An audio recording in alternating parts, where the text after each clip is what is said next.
What's up, everybody? Welcome in to A to Z Sports Picks. Brad and I are going to have a great show for you this Friday. Get you all set up for the big Super Bowl betting weekend. Brian, my man, how we doing, buddy?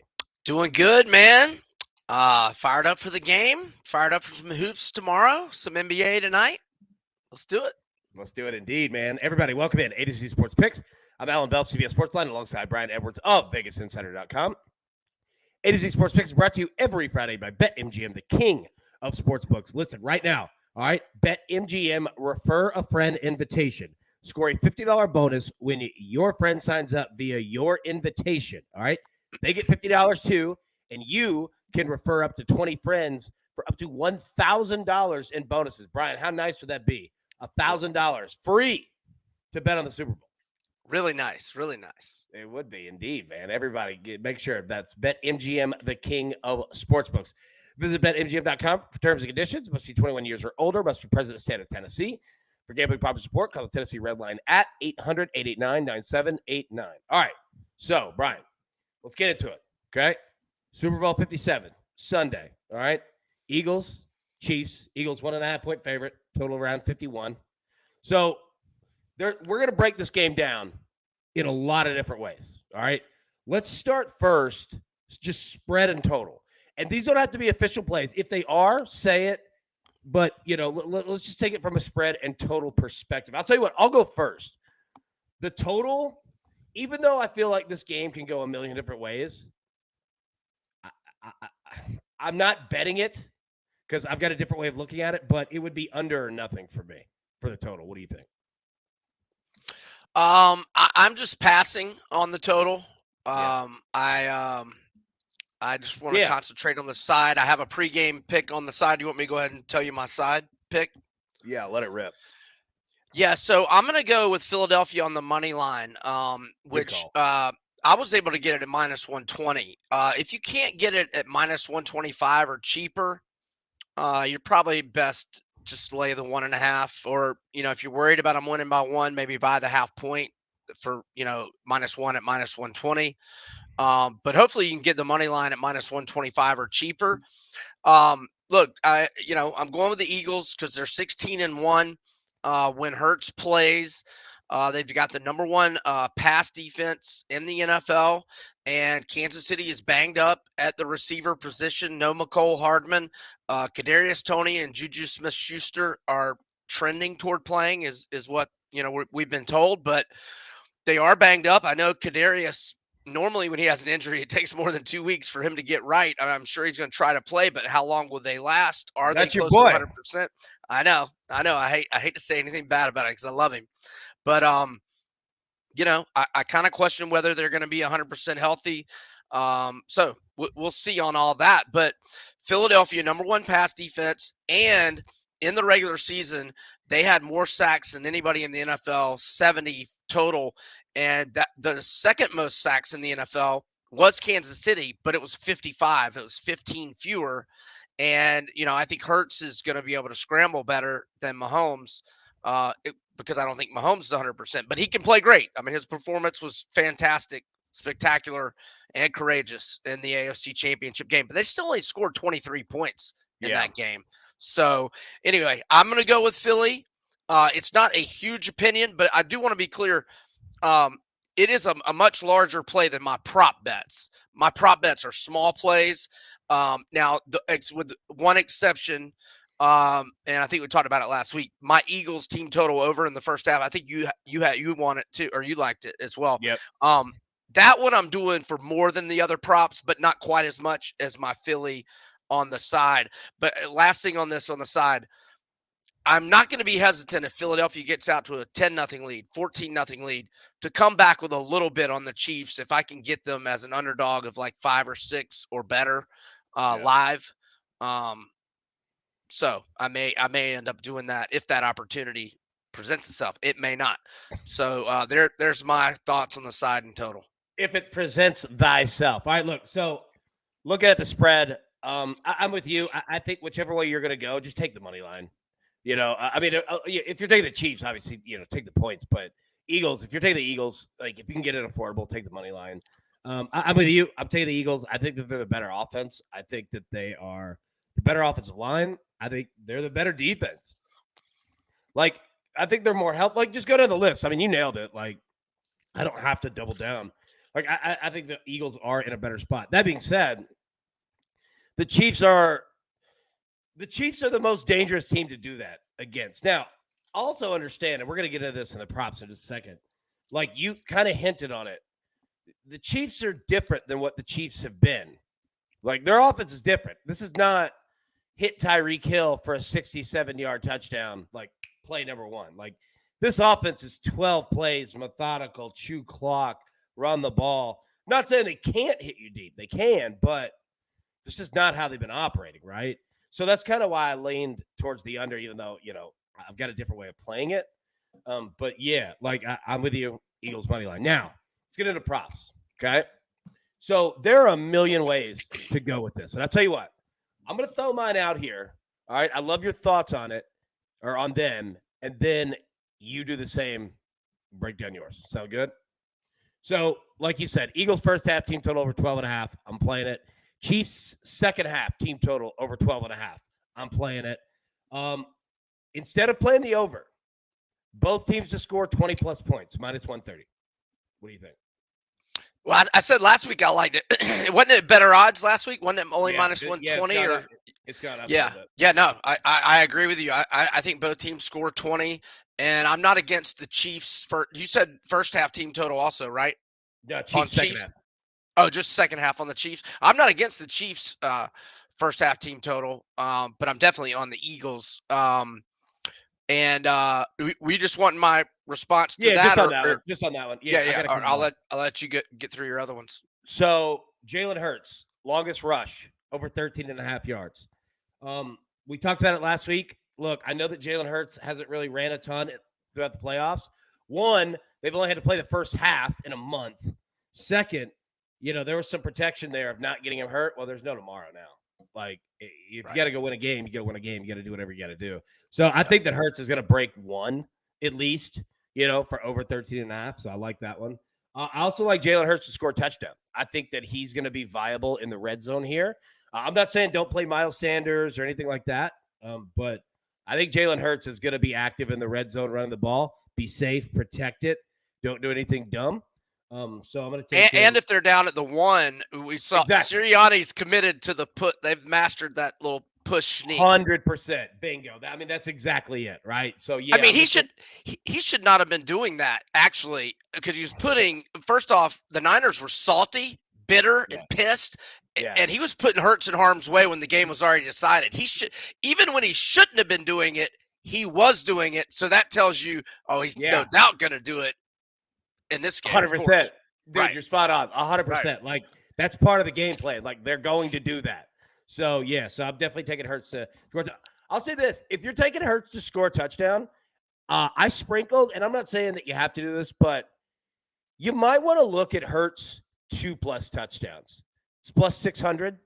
I could see that. Yeah, not a bad thing to sprinkle out, because I also think that Sirianni's got a little bit of the how do I say this? The red arse in him, and Hurts is his guy. And I think that if he gets a chance to maybe run it up a little bit and push his boy, like literally and figuratively, I think he's going to do it, right? So, yeah, you might want to take a look at that one. What was it? Chiefs first drive to end in a punt. It's like minus 112, or no, it's plus 110. Yeah. I was about to say, I would think that'd be underdog odds. Yeah, plus 110. So that's what I got, man. All right, so I throw it back to you. What do you got, bro? Okay, I'm going to go with Travis Kelce's over on his receiving yards. I've seen it anywhere from 76.5 to 79.5. So he only had 78 against the Bengals, but in the Jags game, he had 98 receiving yards. That was on 14 catches and 17 targets. During 17 regular season games, he had 81 receiving yards or more in 9 of those games.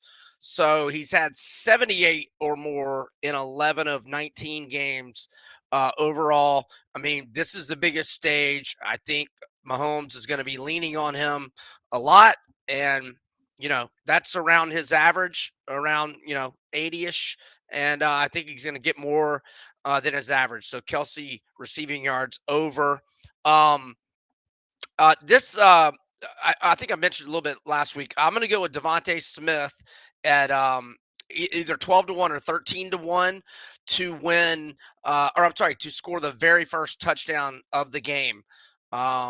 Just kind of my thought process. If it's not a short yardage situation, I think it's a toss up out of AJ and him. I mean, maybe Goddard is a possibility as well, but out of AJ and Devontae had better odds, so I went with Devontae.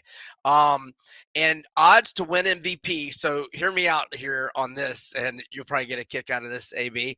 So these odds are anywhere from 150 to 200-1 odds. So let me be crystal clear.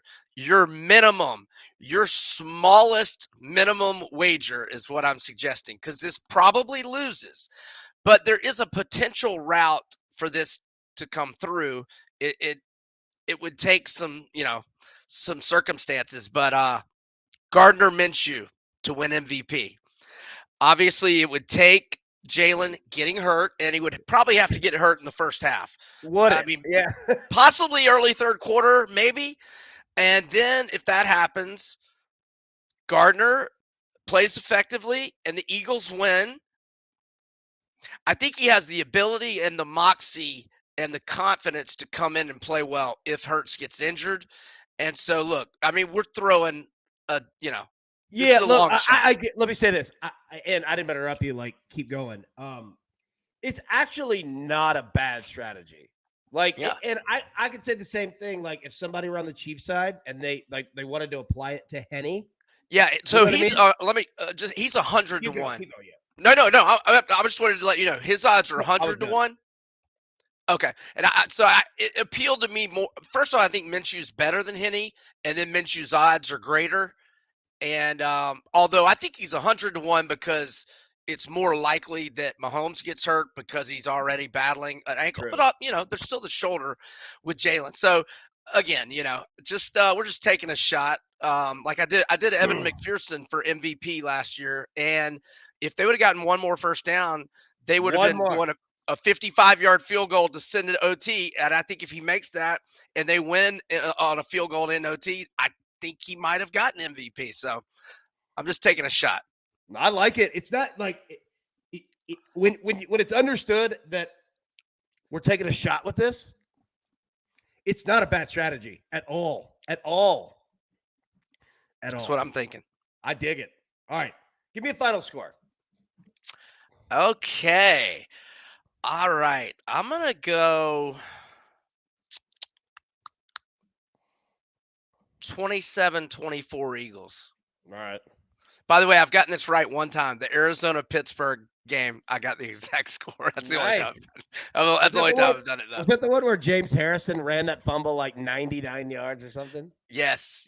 Last play of the first half. But he didn't get there, right? Or did he No, he didn't. No, he came up a yard short.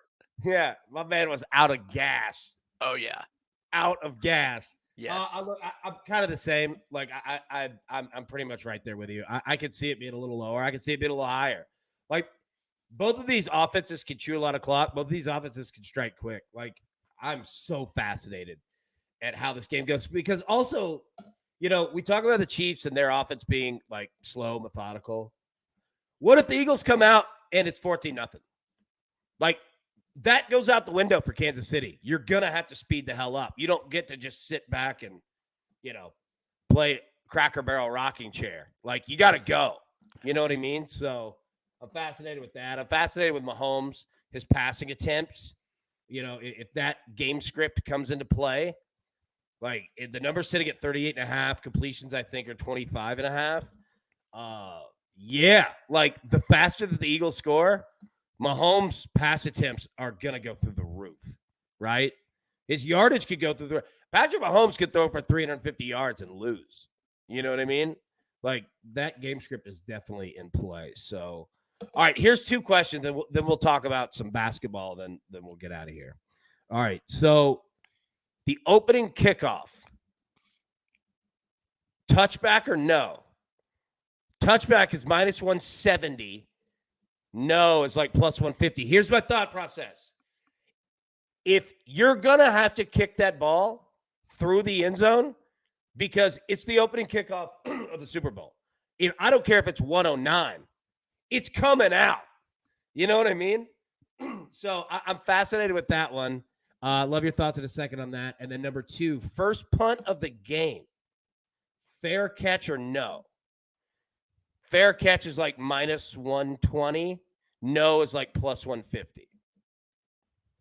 So feel free to attack either of those. I like they're you said no was plus 150. I would go no just because the plus 150 sounds good. And it seems like it's a 50-50 thing because if you get a 3 and out, it's coming. The punt's coming. Yeah. Right. It's just you don't know when the punt's going to be, and if it's burying them inside the 20, it's more likely to be a fair catch. But we just you're don't playing know the field that. position, 100%. Right. Like you're playing the field. Right. So, but I would just take the no plus 150, and then on the touchback, I would have to do the plus 150. Although I don't really like. I'm not saying I will be doing that, but I'm okay with the plus 150 on the punt fair catch. Yeah. I'm with you on that, man. All right, let's talk about some basketball here. All right, so we can kind of blend it in. NBA, college basketball, both. So trade deadline. Craziness. All right. We've seen a ton of moves. The Lakers made moves. Obviously, the Suns. What did you think about the move for KD going to Phoenix?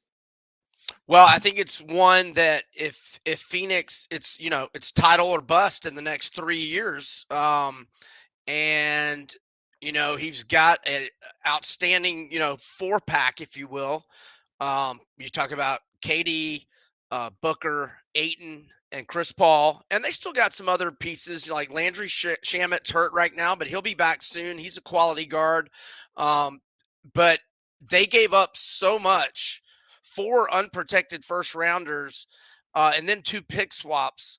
So if they don't win a title in the next 3 years, they could possibly regret this move for a decade.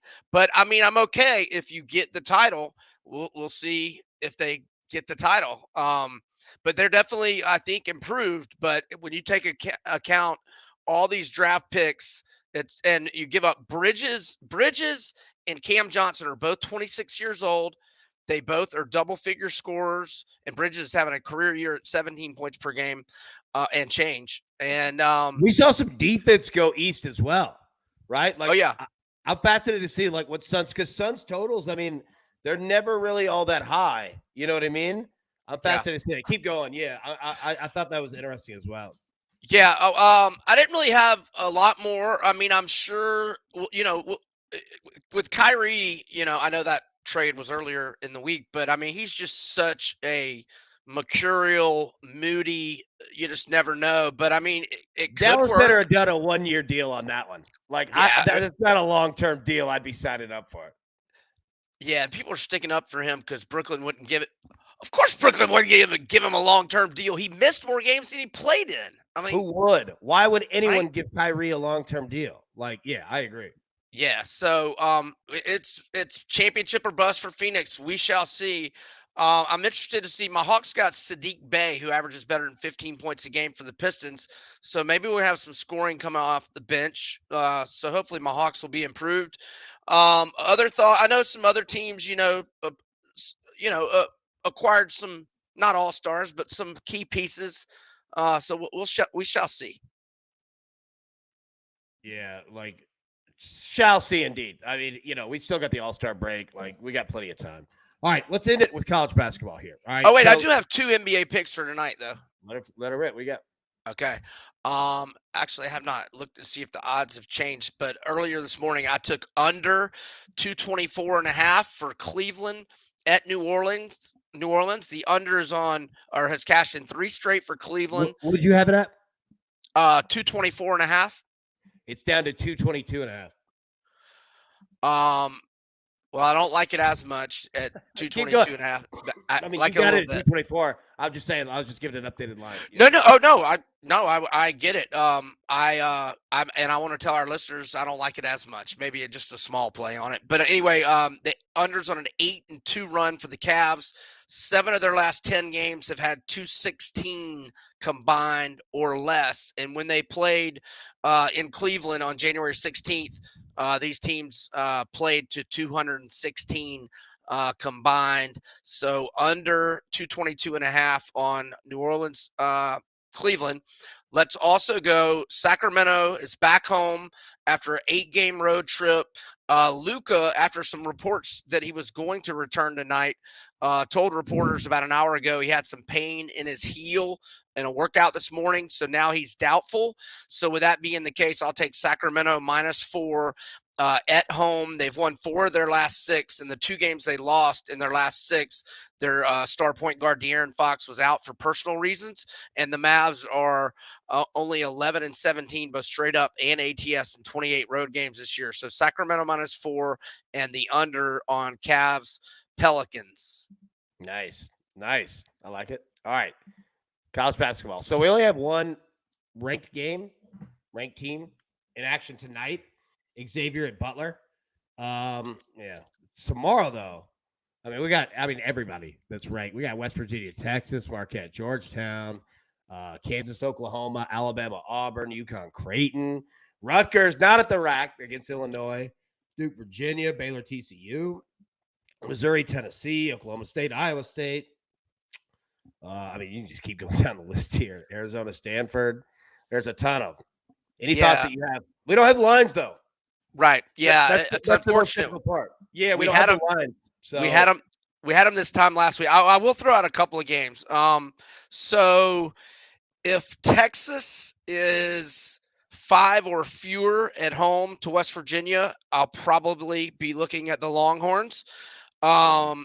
If North Carolina is 7 or more to Clemson, I'll probably be looking at Clemson. North Carolina has lost 3 in a row and is on. They don't even care. I don't even think they care. They're the weirdest team. Yeah, keep going. Yeah, it seems like it. I don't. It's not like they lost a ton of talent. Right. Yeah, keep going. Yeah, if Bama is 5 or more, I'll like Auburn at home. That's a big game. Auburn is a home dog. I think it'll probably be 3, and I won't like it. If K-State, Kansas State, if they are 3 or fewer at Texas Tech, I like K-State. And those are just a few of the games that I'm gonna be looking for. That you're getting down on. All right. Hopefully the line is right. Let's end the show on this. Okay. I'm gonna read you 4 options here. You ready? Yep. Gatorade color. All right. The Gatorade shower on the team coach that wins the Super Bowl Sunday. All right. Yellow, -300. Orange, plus 300. Orange, plus 350. Blue, plus 400. Red, plus 450. Red's got the best odds, and the Chiefs might want it to be red. So I'll go red. You're going red. All right. If the Chiefs win it, they might want it red. I don't know. Yeah. All right. I'm going to go orange. I'm going orange plus 350. That is my favorite flavor of Gatorade back when I used to drink it all the time. Yeah. Orange Gatorade is good. Red Gatorade is good. I think red is my favorite. Yellow's the classic. Red is absolutely delicious. But so is blue. We sound so dumb. I like the green one too. The green one's pretty good. I was just about to say green. There's a cucumber lime. All right. If you like cucumbers, I'm telling you. I love cucumbers. I do too. They're absolutely refreshing. I put cucumbers in water. I love it. Cucumber lime Gatorade, which probably most of the chat right now is like, dude, that sounds like poison. I don't want anything to do with it. Cucumber lime Gatorade. I'm telling you, see it in the gas station. If you've never tried it and you like cucumbers, grab it. It is unbelievably refreshing. It's an excellent, excellent choice. So, all right. So you're going red plus 450, right? Yep. All right. I'm going orange plus 350. All right, everybody. Thank you so much for tuning in. We'll be live next week, Friday, at the exact same time, 2 p.m. Central, to continue breaking down NBA, college basketball, you name it. But until then, everybody, best of luck. Let's cash these tickets, these Super Bowl tickets. We'll see you next week. Thanks. Good luck, everybody. Enjoy the Super Bowl.